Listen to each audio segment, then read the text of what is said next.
اور دوسرا جو ہے وہ جناب خدیجہ اس حدیث کے بھی مصداق ہے کہ حدیث نے کہا کہ اگر مومن کے دل کو اس کے بدن سے باہر نکال سکتے ہیں اور نکالیں اور دیکھیں اور چیریں اور پھاڑیں اور اندر دیکھیں کیا حالت ہے، تو اس کی حالت یہ ہوگی کہ اگر اس کے 2 حصے کرے تو ایک حصے میں خوف، دوسرے حصے میں رجا ہوگا، یعنی بالکل بیلنس، ڈرتا بھی اتنا ہی ہے اللہ سے اور ہوپ فل بھی اتنا ہی ہے۔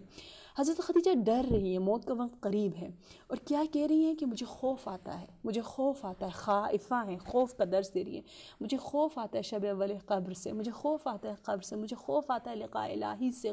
خوف اس لیے کہ وہ عظمت الہی، قدر الہی، وہ اللہ کی وہ جو اطاعت کا حق ہے وہ ادا نہیں کر سکتے، تو اس لیے آپ کہتے ہیں کہ مجھے ایک جنتی، مجھے ایک کفن، ایسے کفن کی ضرورت ہے جس میں بابا نے، تیرے بابا نے فاطمہ، اس لباس میں نبی پر، تیرے بابا پر وحی نازل ہوئی ہو، یعنی جس لباس میں آپ نے وحی کو ریسیو کیا ہو وہ لباس میرے لیے کفن کے طور پر استعمال کیا جائے۔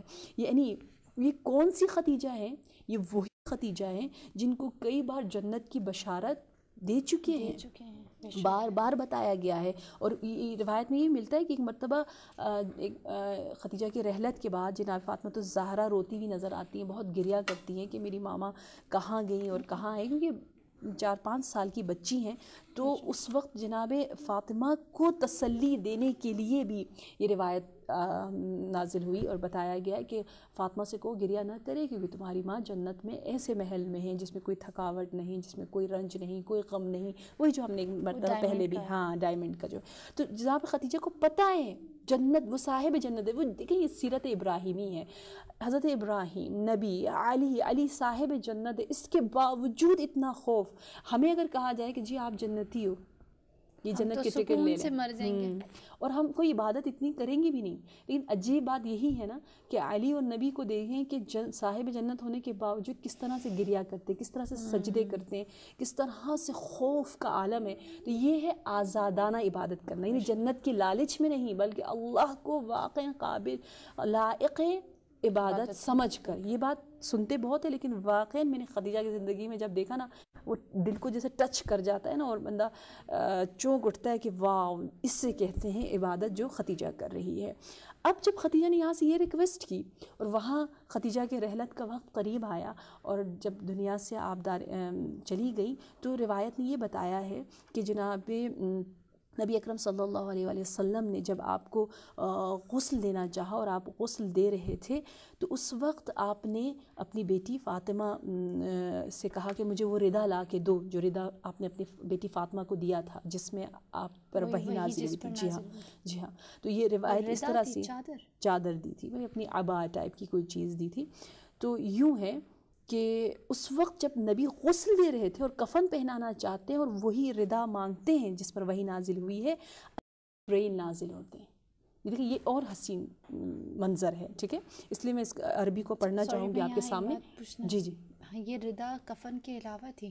نہیں، وہی کفن، وہی کفن تھا، وہی اسی جو خدیجہ نے ریکویسٹ کی تھی کہ مجھے وہ لباس چاہیے جس پہ نبی پر وحی نازل ہوئی، وہی ردا، وہی کفن، ہاں اسی کو کفن کے لیے نا، میں سمجھی تبرکن ساتھ رکھنے کی، نہیں، کفن کے لیے، یعنی کفن مانگ رہی تھی نبی سے، لیکن کفن بھی ایسا کفن، یعنی اتنا خوف، ہاں وصیت کر کے گئی، اب نبی عمل کر رہے ہیں، کفن دے رہے ہیں، وہ ردا آ رہی ہے، ردا سے کفن پہنانا چاہتے ہیں کہ اتنے میں جبرائیل نازل ہوتے ہیں۔ جبرائیل نازل ہو کر کہتے ہیں کہ خدیجہ کا سلام، خدیجہ پر سلام پہنچانے کے بعد کہتے ہیں یہ پیغام ہے، یا محمد ان کفن خدیجہ من عندنا فإنها بذلت مالها في سبیلنا، کہ اے محمد یہ آپ کفن دے رہے تھے لیکن خدیجہ کا کفن تو ہماری طرف سے آئے گا، جنت سے آئے گا، کیونکہ خدیجہ نے اپنی ساری زندگی ہمیں دی،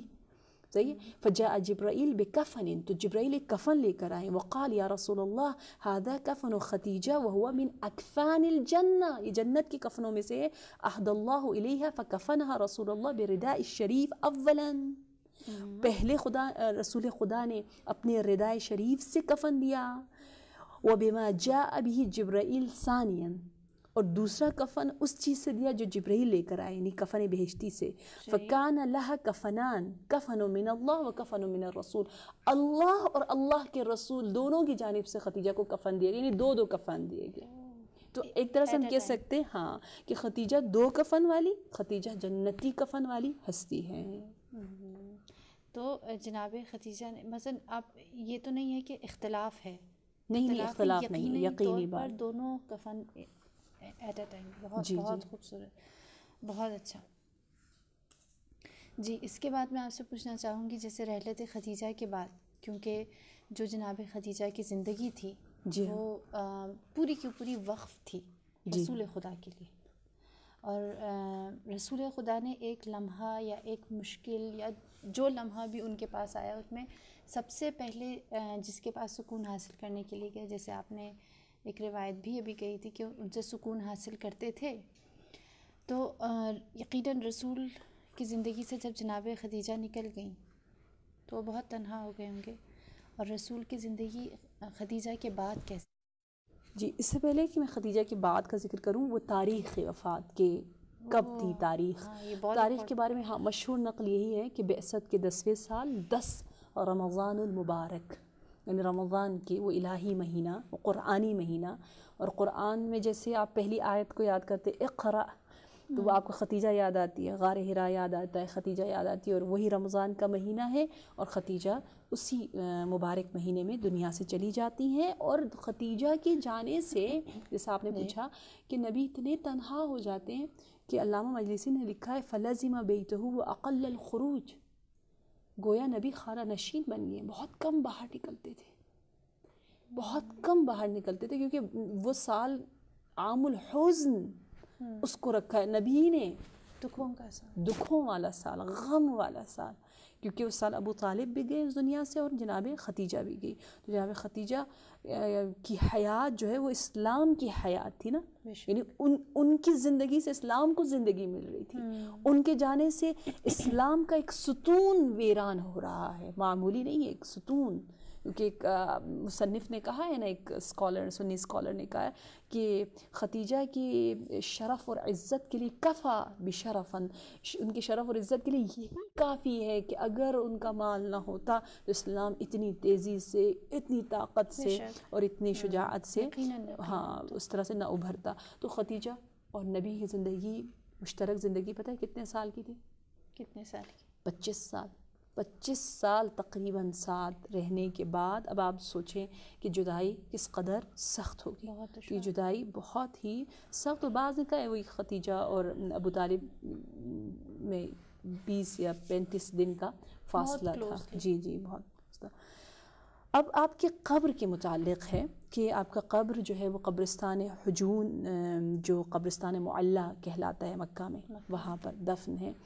اور وہاں پر پہلے لوگ مسلمانوں نے آپ کا مزار بنایا تھا، اور آپ مرثیے پڑھے جاتے تھے، ان کی ثنا میں بہترین لوح لکھے لگائے جاتے تھے، ان کے بارگاہ میں نصب ہوتے تھے. لیکن افسوس کے ساتھ کہ بعد میں ان کو ویران کیا گیا، وگرنہ پہلے باقاعدہ ایک مقبرہ. جی ہاں بالکل. یہ بہت بڑا ہمارے لیے المیہ ہے.